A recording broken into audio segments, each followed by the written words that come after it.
ஏசாயா 40 அதிகாரம் 29வது வசனத்தை வாசிக்க கேட்போம். சோர்ந்து போகிறவனுக்கு அவர் பலன் கொடுத்து, கஷ்டங்கள் உன்னை சிதைத்தது போல தோன்றலாம். ஒவ்வொரு பாதையும் அடைப்பு போலப்பட்டது. ஆனால் என் கண்கள் உன்னை விட்டு விலகியதில்லை. நின் கண்ணீரை சொட்டென எண்ணி வைத்தேன். ஒரு விதை மண்ணில் மூழ்கும் போதுதான் புதிய உயிர் முளைக்கிறதல்லவா? அதேபோல் நீ மூழ்கிய துயரம் வேளையில் நான் புதுப்பிக்கிற சக்தி பருவமாய் கிளம்புகிறது. கஷ்டம் கடந்து கிருபை வெள்ளமாய் பெருக்கெடுக்கும். நின் பணமற்ற தனி நிமிடத்தையும் நான் வளமான சாட்சியாக மாற்றுவேன். பயத்தை தளர்த்து நம்பிக்கையுடன் முன்னேறுக. கஷ்டம் ஓய்ந்ததை சமூகமே அறியும் வரை என் கரம் உன்னை ஏந்தி நடத்தும். இப்போது தொடங்குகிறது ஆறுதல், தொடர்கிறது ஆசீர்வாதம். நின் துயரமே நாளை எவரையும் தாமதிக்காமல் தூக்கும் சாட்சியாக மாறும். கஷ்டங்கள் உன்னை சிதைத்தது போல தோன்றலாம். எங்களுக்கு மட்டும் ஏன் இவ்வளவு கஷ்டம் என்று என் பிள்ளைகள் உங்கள் தந்தையின் சமூகத்தில் ஜெபம் செய்து கொண்டிருக்கிறீர்கள். உங்கள் ஜெபம் எனக்கு கேட்டுவிட்டது. உங்களுக்கு ஒரு தரமான வாழ்க்கை அமைத்துக் கொடுப்பதற்காக தான் இவ்வளவு சோதனைகளும் என் பிள்ளைகள் வாழ்வில் வருகிறது. என் பிள்ளைகள் பொறுமையோடு அமைதியோடு இருந்து உங்கள் வெற்றி வாழ்க்கையை பெற்றுக் கொள்ளுங்கள். செய்வீர்களா கண்மணிகளே? எங்களுக்கு மட்டும் ஏன் இவ்வளவு கஷ்டம் என்று என் பிள்ளைகள் உங்கள் தந்தையின் சமூகத்தில் ஜெபம் செய்து கொண்டிருக்கிறீர்கள். உங்கள் ஜெபம் எனக்கு கேட்டுவிட்டது. உங்களுக்கு ஒரு தரமான வாழ்க்கை அமைத்துக் கொடுப்பதற்காக தான் இவ்வளவு சோதனைகளும் என் பிள்ளைகள் வாழ்வில் வருகிறது. என் பிள்ளைகள் பொறுமையோடு அமைதியோடு இருந்து உங்கள் வெற்றி வாழ்க்கையை பெற்றுக் கொள்ளுங்கள். செய்வீர்களா கண்மணிகளே? எங்களுக்கு மட்டும் ஏன் இவ்வளவு கஷ்டம் என்று என் பிள்ளைகள் உங்கள் தந்தையின் சமூகத்தில் ஜெபம் செய்து கொண்டிருக்கிறீர்கள். உங்கள் ஜெபம் எனக்கு கேட்டுவிட்டது. உங்களுக்கு ஒரு தரமான வாழ்க்கை அமைத்துக் கொடுப்பதற்காக தான் இவ்வளவு சோதனைகளும் என் பிள்ளைகள் வாழ்வில் வருகிறது. என் பிள்ளைகள் பொறுமையோடு அமைதியோடு இருந்து உங்கள் வெற்றி வாழ்க்கையை பெற்றுக் கொள்ளுங்கள். செய்வீர்களா கண்மணிகளே? எங்களுக்கு மட்டும் ஏன் இவ்வளவு கஷ்டம் என்று என் பிள்ளைகள் உங்கள் தந்தையின் சமூகத்தில் ஜெபம் செய்து கொண்டிருக்கிறீர்கள். உங்கள் ஜெபம் எனக்கு கேட்டுவிட்டது. உங்களுக்கு ஒரு தரமான வாழ்க்கை அமைத்துக் கொடுப்பதற்காக தான் இவ்வளவு சோதனைகளும் என் பிள்ளைகள் வாழ்வில் வருகிறது. என் பிள்ளைகள் பொறுமையோடு அமைதியோடு இருந்து உங்கள்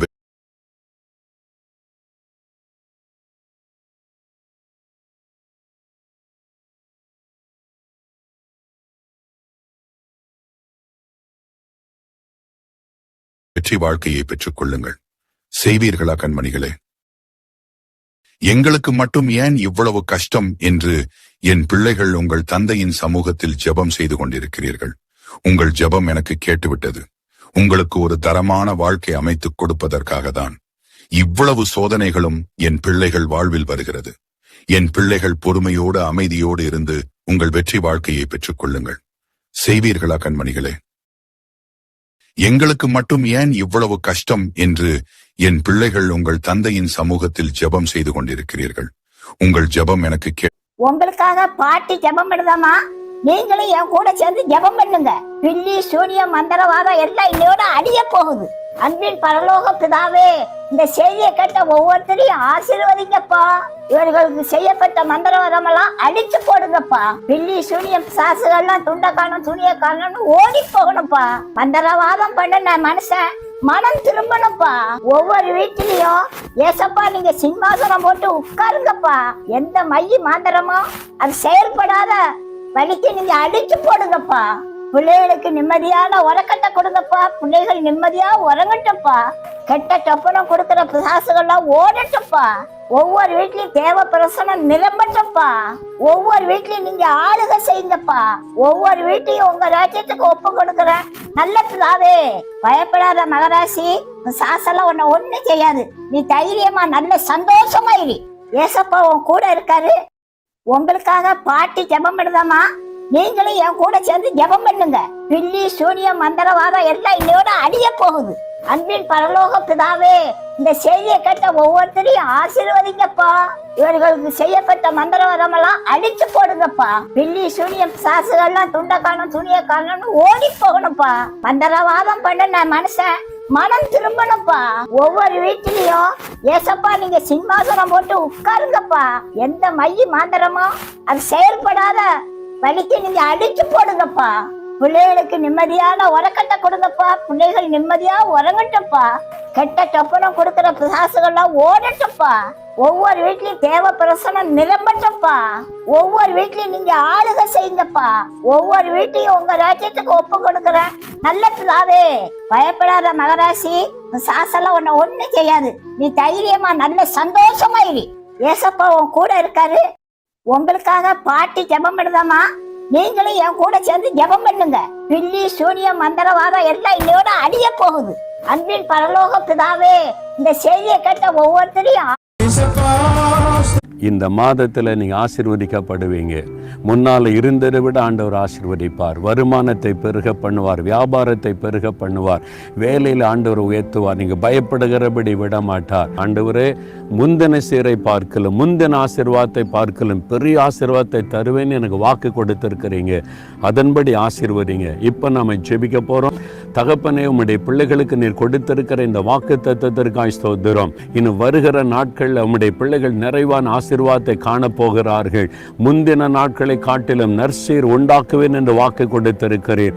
ஆண்டவரே, முன்னால இருந்ததை விட உம்முடைய பிள்ளைகளுடைய தொழிலை ஆசீர்வதித்து, வேலையில உயர்த்தி, படிப்பிலை ஆசீர்வதித்து, குடும்பத்தை ஆசீர்வதித்து, செழிப்பையின் நன்மையை காணும்படி செய்ய போகிறீர்.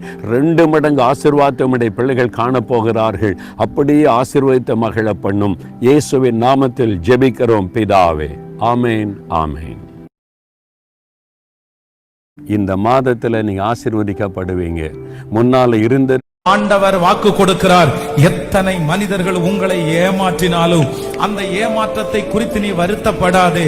அந்த ஏமாற்றத்தை குறித்து கலங்கி போய் நீ இருக்காதே. நான் அவர்களுக்கு முன்பாக ஆண்டவர் வாக்கு கொடுக்கிறார். எத்தனை மனிதர் ஒருத்தன் தெருவில் நடந்து போயிட்டே இருந்தான். எதிரில் ஒரு ஆண்டவர் வாக்கு கொடுக்கிறார்.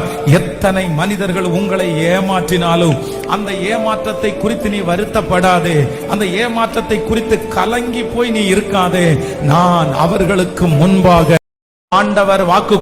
ஒருத்தன் தெருவில் நடந்து போயிட்டே இருந்தான். எதிரில் ஒருத்தன் வந்தான். எங்கப்பா போறேன்னா, எதிரில் வந்தவன் எங்கப்பா போறேன்னு கேட்டா, இவன் சொன்ன நான் சினிமாவில் சேர போறேன்னா. அப்ப நீ என்ன சந்திக்காம சினிமாவில் சேரவே முடியாதேன்னா. அப்படி யாருப்பா நீன்னா, நான் தான் அவமானம்னா. என்ன அவமானம்? ஆமாமா, இன்னைக்கு முன்னுக்கு வந்து அத்தனை பேர் என்ன ஒரு தடவையாவது சந்திச்சுட்டு தான் வந்திருக்கணும் அப்படின்னா.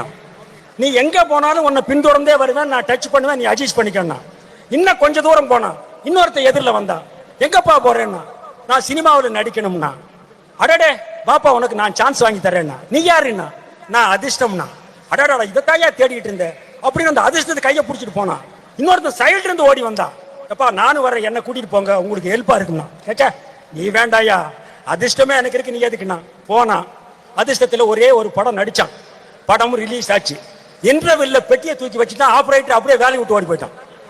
அப்படி ஒரு சிறப்பான படம் நடிச்சிட்டான். பாவம் வெக்ஸானா. வாழ்க்கையில ஒரே ஒரு படம், அதுவும் இப்படி ஆகி போச்சேன்னு சோகமா வந்துட்டு இருக்கும்போது முதல்ல சைட்ல வந்து உதவி பண்றேன்னு வந்தான் பாருங்க. அவன் எதிரில் வந்தான். ஏப்பா, என்ன அன்னைக்கே கூட்டிட்டு போயிருந்தா இந்த நிலைமை வருமா? ஆமாப்பா, நீ யாருன்னா, நான் தான் திறமைன்னா. சினிமாவில் உள்ள நுழையிறதுக்கு அதிர்ஷ்டம் வேணும், அங்க நிரந்தரமா இருக்கிறதுக்குன்னா திறமை வேணும். இப்ப இங்க நிறைய பேர் இருக்காங்கன்னா அந்த திறமையை வச்சுதான் இருக்கிறாங்க. அதோட திறமையோட கொஞ்சம் பொறுமையே இருந்தா வறுமையே நம்ம வாழ்க்கையில வராது. நிரந்தரமா அங்கேயே ஸ்டாண்டிங்கா இருக்கலாம். இதை இப்ப இருக்கிறவங்களும் சரி, அப்கமிங்ல வர்றவங்களும் சரி புரிஞ்சுக்கிட்டா போ. ஒருத்தன் தெருவில் நடந்து போயிட்டே இருந்தான். எதிரில் ஒருத்தன் வந்தான். எங்கப்பா போறேன்னா.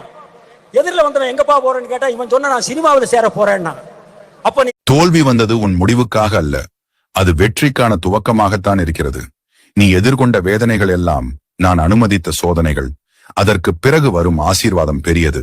நீ விட்டுவிடாமல் காத்திருந்தாய், ஜெபித்தாய். அதற்கு நான் பதிலளிக்கிறேன். உன் கண்ணீர் வற்றும், உன் துக்கம் மாறி மகிழ்ச்சியாகும். வெற்றி உறுதி, என் கிருபை உன் மேல் உள்ளது. பயப்படாதே, நீ என் ஆளாய் வெல்வாய். தோல்வி வந்தது உன் முடிவுக்காக அல்ல, அது வெற்றிக்கான துவக்கமாகத்தான் இருக்கிறது. நீ எதிர்கொண்ட வேதனைகள் எல்லாம் நான் அனுமதித்த சோதனைகள். அதற்கு பிறகு வரும் ஆசீர்வாதம் பெரியது. நீ விட்டுவிடாமல் காத்திருந்தாய், ஜெபித்தாய். அதற்கு நான் பதிலளிக்கிறேன். உன் கண்ணீர் வற்றும், உன் துக்கம் மாறி மகிழ்ச்சியாகும். வெற்றி உறுதி, என் கிருபை உன் மேல் உள்ளது. பயப்படாதே, நீ என் ஆளாய் வெல்வாய். தோல்வி வந்தது உன் முடிவுக்காக அல்ல, அது வெற்றிக்கான துவக்கமாகத்தான் இருக்கிறது. நீ எதிர்கொண்ட வேதனைகள் எல்லாம் நான் அனுமதித்த சோதனைகள். அதற்கு பிறகு வரும் ஆசீர்வாதம் பெரியது. நீ விட்டுவிடாமல் காத்திருந்தாய், ஜெபித்தாய். அதற்கு நான் பதிலளிக்கிறேன். உன் கண்ணீர் வற்றும், உன் துக்கம் மாறி மகிழ்ச்சியாகும். வெற்றி உறுதி, என் கிருபை உன் மேல் உள்ளது. பயப்படாதே, நீ என் ஆளாய் வெல்வாய். தோல்வி வந்தது உன் முடிவுக்காக அல்ல, அது வெற்றிக்கான. சில நேரத்தில் நம்ம என்ன பண்றோம் சொல்லுங்க பாப்போம். பயம் நடக்குமா நடக்காதா? தோல்வி வந்தது சில நேரத்தில் நம்ம என்ன பண்றோம் சொல்லுங்க பாப்போம். பயம் நடக்குமா நடக்காதா? இது வாய்க்குமா வாய்க்காதா?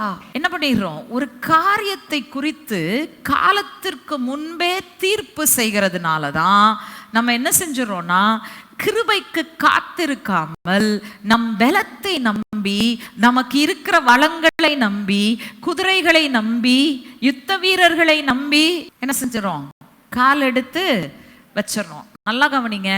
நீங்க அப்படி செய்யும் போதெல்லாம் ஏதோ சூழ்நிலையை விட்டு வெளியில் ஒரு 7ஆம் கிளாஸ் படிக்கிற பையன் ஆஃப் டிராயர் போட்டு, ஸ்கூல் யூனிஃபார்ம் ப்ரௌன் டிராயர் வெள்ளை சட்டை, ஸ்கூல் யூனிஃபார்ம் போட்டு எதிர்கட்சியை தாறுமாறா திட்டிக்கிட்டு பேசிக்கிட்டு இருக்கிறான். வீரா விஷமா பேசுறான். தாறுமாறா அவன் பேசும்போது கூட்டம்லாம் கை தட்டிக்கிட்டு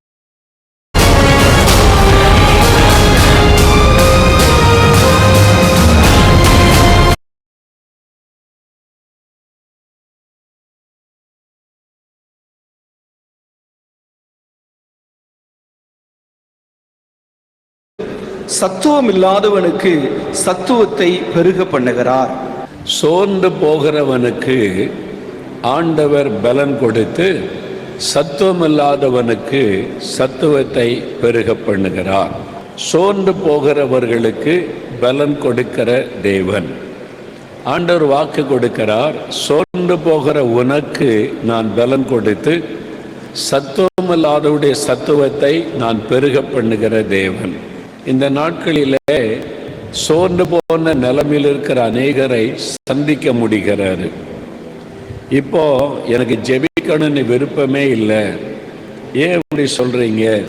நான் எவ்வளோ ஜெபம் பண்ணி பார்த்துட்டேன், ஒன்றும் பதில் வரலை. பிறகு ஜெபம் பண்ணி என்ன பண்ணேன்? அதனால ஜெபம்னாலே எனக்கு சோர்வு வந்து விட்டாரு. அப்படி சொல்லுகிறவர்களை சந்திக்க முடிகிறாரு. முன்னால நல்ல ஊழியெல்லாம் செஞ்சீங்க, சுவிசேஷெல்லாம் அறிவிச்சிங்க, இப்போ செய்கிறீங்களா? இப்போ அதெல்லாம் விட்டு ரொம்ப காலம் ஆயிற்று. ஒரு காலத்தில் உற்சாகமாக ஊழியெல்லாம் செய்தேன். ஊழியம் செய்து என்ன நன்மை கிடைச்சது? நிந்தையும் நெருக்கமும் அவமானமும் பொய்யான குற்றச்சாட்டும் தான் வந்திருக்குது. வேற என்ன கிடைச்சிருக்குது? அதனால ஏன் ஊழியம் செய்யணும் அப்படின்ற மாதிரி ஒரு சோர்வு வந்து விட்டாரு. இந்த மாதிரி பாதிக்கப்பட்டவர்களையும் பார்க்க முடிகிறது. முன்னால நல்ல கர்த்தருக்குள்ள உற்சாகமா பாட்டெல்லாம் பாடி துதிச்சு சந்தோஷமா இருந்தீங்க. இப்ப வாயே திறக்க மாட்டேங்கிறீங்க, சும்மா அமைதியாவே இருக்கீங்கன்னா. துதிச்சுதான் என்னத்தை கண்டோம்? எல்லாம் பண்ணி பார்த்தோம், ஒன்றும் நடக்கலையே. அதே மாதிரி தானே இருக்குது. ஒரு மாற்றத்தையும் பார்க்க முடியல, அற்புதத்தையும் பார்க்க முடியல. அதனால ரொம்ப மனம் சோர்ந்து விட்டாரு. இப்படி சொல்லுகிற மக்களையும் எல்லா இடத்திலும் பார்க்க முடிகிறது. காரணம் என்ன? இந்த உலகத்தில் கிரியை செய்கிற சத்துருவாகிய சாத்தான், அவன் எப்பொழுதும் தேவ பிள்ளைகளுக்கு விரோதமாய் செயல்படுகிறவன், கர்த்தருடைய பிள்ளைகளுக்கு விரோதமாய் காரியத்தை செய்கிறவன், அவர்களை முடக்கிவிட வேண்டும் என்று நினைக்கிறவன்.